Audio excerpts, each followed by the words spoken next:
लादे खोपड़ी पे घूम रहे थे और कहते थे कि बढ़ते हुए रसोई गैस के दाम कम होने चाहिए कि नहीं होने चाहिए, डीजल पेट्रोल के बढ़ते हुए दाम कम होने चाहिए कि नहीं होने चाहिए। मैं तो आज कहना चाहता हूँ, उत्तर प्रदेश और देश में दोनों जगह तुम्हारी सरकार है, आज आपको किसने रोक रखा है? आज के मतलब डीजल का रेट जिस समय आप बात कर रहे थे, जिस समय कंधे पे लादे घूम रहे थे, उस समय 50 रुपये 60 रुपये में डीजल पेट्रोल के दाम हुआ करते थे। आज की तारीख में 100 के पार डीजल पेट्रोल हो गया। नमस्कार, आप देख रहे हैं इंडिया की आवाज़। आज हमारी मौजूदगी है जनपद लखीमपुर खीरी में समाजवादी पार्टी के मुख्य जिला कार्यालय पे। यहाँ हमारे साथ मौजूद हैं जो है श्रीनगर विधानसभा के, जो किसी परिचय के मोहताज नहीं है, बहुत ही सक्रिय और मेहनती समाजवादी पार्टी के नेता श्री रामचरण भार्गव जी।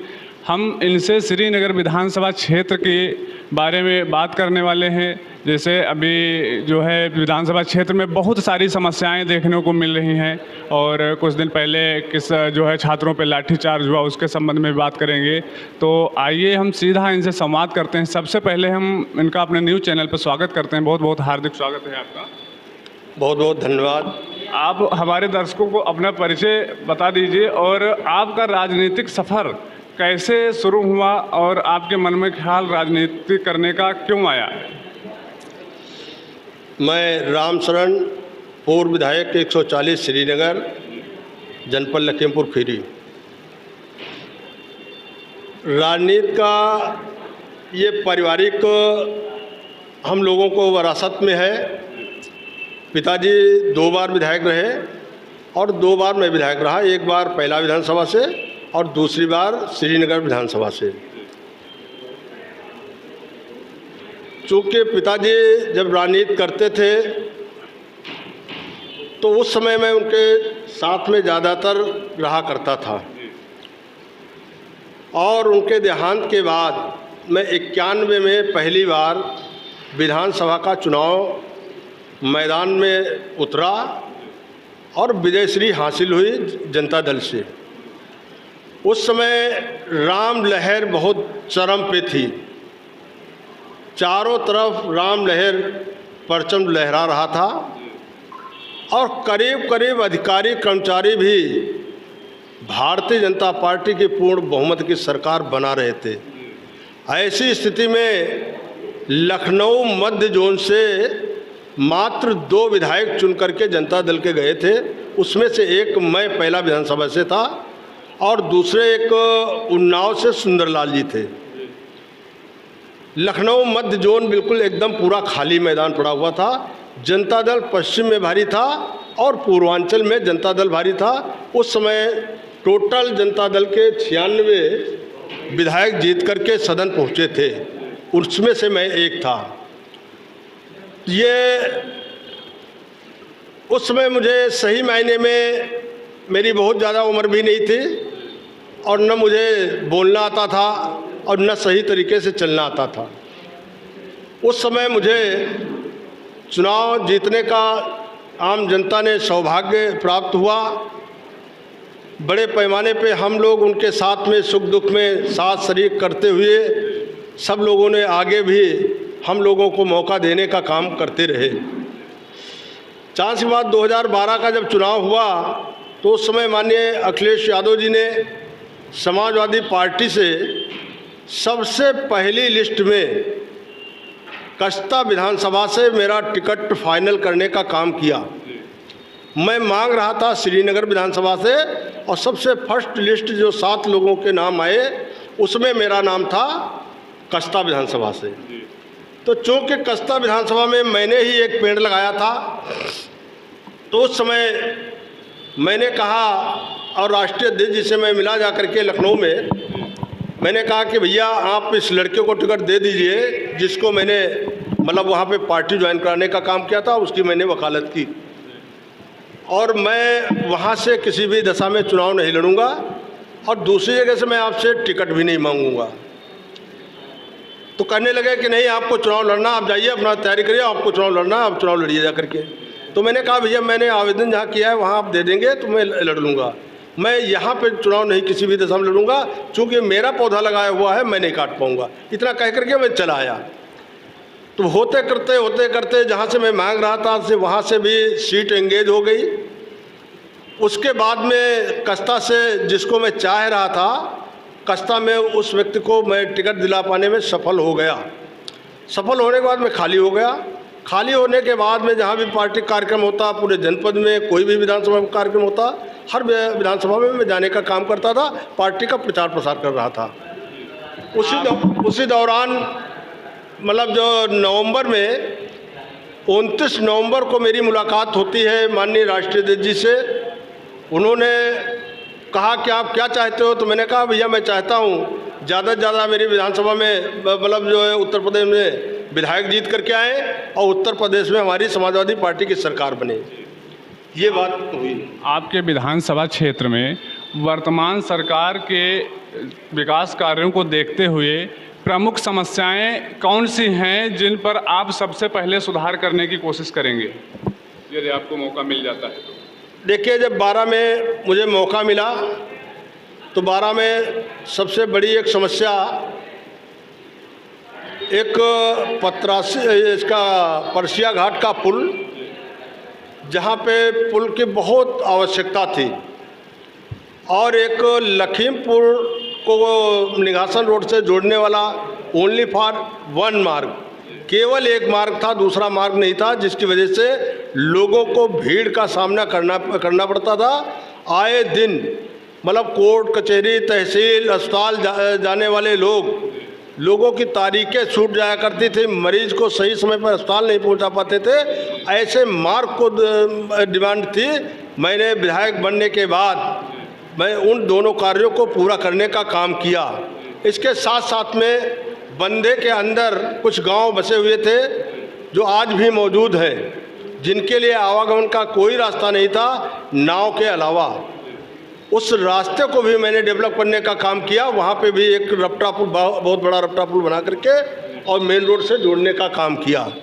तो कहीं न कहीं जो जिम्मेदारियाँ होती हैं, उसके बाद में सबसे बड़ी समस्या हमारे जनपद की श्रीनगर विधानसभा के साथ साथ में जनपद के पलिया विधानसभा, गोला विधानसभा, श्रीनगर विधानसभा, लखीमपुर विधानसभा, धौरहरा का हिस्सा शारदा नदी के कटान से प्रभावित रहता है।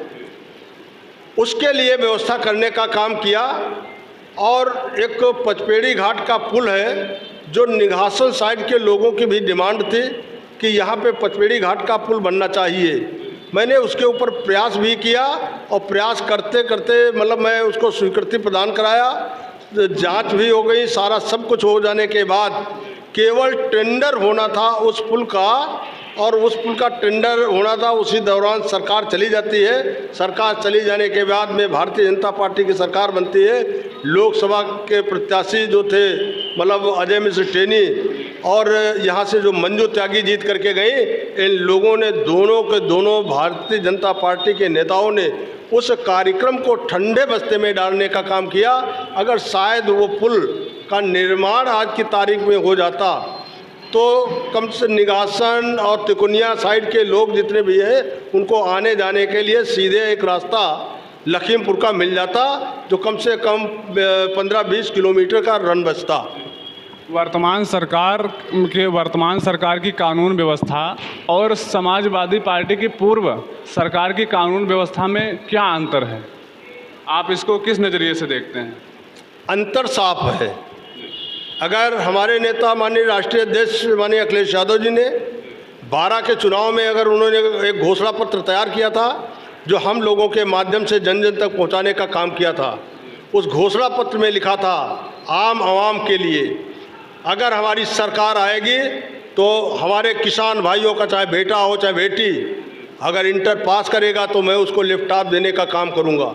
नेताजी द्वारा चलाई हुई कन्या विद्याधन योजना जिसको बढ़ाने का मैं काम करूंगा।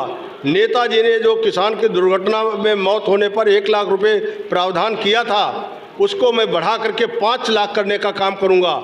और कहा था कि किसानों को नलकूप का पानी में मुफ्त देने का काम करूंगा। सरकार बनने के बाद एक एक योजना को धरातल पे 2 साल के अंदर उतारने का काम किया। आम जनमानस को इसको मालूम भी होगा कि सारी की सारी योजनाओं को पूरा करने का काम किया। दूसरी तरफ जो भारतीय जनता पार्टी के आज 9.5 साल हो गए सरकार चलते चलते उत्तर प्रदेश के, जिन्होंने यहाँ पे कई वायदे किए, केंद्र से लगा करके प्रदेश के नेताओं ने कई वायदे किए, चाहे वो हिंदुस्तान का काली कमाई का पैसा विदेशों में जमा था उसको ला करके 15-15 लाख रुपए देने की बात रही हो, चाहे युवाओं को 2 करोड़ प्रति वर्ष नौकरियां देने की बात रही हो, और यहीं लखीमपुर के ग्राउंड में राजकीय इंटर कॉलेज के फील्ड में देश के प्रथम नागरिक कह लीजिए प्रधानमंत्री नरेंद्र मोदी जी यहाँ पे आकर के घोषणा करके गए थे, गन्ना किसानों का गन्ना भुगतान चुकता करने के लिए मतलब योजना तैयार कर ली है, और अब किसानों को दर दर भटकने की ज़रूरत नहीं पड़ेगी। एक तरफ गन्ना बेचेंगे किसान और दूसरी तरफ किसानों के खाते में 14 दिन के अंदर यानी कि 2 सप्ताह में पैसा किसानों के खाते में पहुंच जाएगा। लोग कुछ परेशान थे, उनके लुभावनी बातों में आकर के सरकार बना देने का काम कर दिया, लेकिन जो समाजवादी पार्टी की सरकार में विषम परिस्थितियों में फैक्ट्री चलवाने का काम किया, किसानों का सही समय पे गन्ना पेराई कराने का काम किया, और समय समय पर मतलब बीमारी के नाम पे, पढ़ाई के नाम पे और मतलब जो है शादी ब्याह के नाम पर पैसा दिलाने का काम किया। किसानों का खेती का काम न रुकने पाए इसके लिए चीनी उठवाने का काम किया, और शेष पैसा दोबारा फैक्ट्री चलने से पहले सारा का सारा भुगतान कराने का काम किया, और दूसरे वर्ष में 40 रुपये प्रति कुंटल गन्ने का रेट भी बढ़ाने का काम किया। लेकिन जिन लोगों ने 14 दिन के लिए भुगतान करने का वादा किया था, 2 सप्ताह में किसानों को भुगतान दिलाने का वादा किया था, आज मैं समझता हूँ पूरे वर्ष का पिछले सीजन का अभी भी बकाया पड़ा है। 1-1.5 महीने का पेमेंट किसानों के खाते में आया है, बाकी पूरे सीजन का पैसा मिल मालिकों के ऊपर बकाया है। 14 दिन के अंदर पेमेंट दिलाने वाले लोग न जाने कहाँ आज सो रहे हैं, उनको आज चिंता नहीं है। किसानों के लिए कहा था कि 2022 तक किसानों की आय 2 गुनी हो जाएगी। मैं नहीं समझ पा रहा हूँ कि मतलब जो है किधर से किसानों की आय 2 गुनी हो गई। किसान परेशान है, किसान मतलब जो है डीजल के नाम पर, पेट्रोल के नाम पे जिन्होंने बड़े प्रचार किए थे, उस समय जब कांग्रेस की सरकार हुकूमत केंद्र में हुआ करती थी तो यही भारतीय जनता पार्टी के लोग सिलेंडर लादे खोपड़ी पे घूम रहे थे और कहते थे कि बढ़ते हुए रसोई गैस के दाम कम होने चाहिए कि नहीं होने चाहिए, डीजल पेट्रोल के बढ़ते हुए दाम कम होने चाहिए कि नहीं होने चाहिए। मैं तो आज कहना चाहता हूँ उत्तर प्रदेश और देश में दोनों जगह तुम्हारी सरकार है, आज आपको किसने रोक रखा है? आज के मतलब डीजल का रेट जिस समय आप बात कर रहे थे, जिस समय कंधे पे लादे घूम रहे थे, उस समय 50 रुपये 60 रुपये में डीजल पेट्रोल के दाम हुआ करते थे। आज की तारीख में 100 के पार डीजल पेट्रोल हो गया और करीब करीब 90 रुपये के पार डीजल चल रहा है।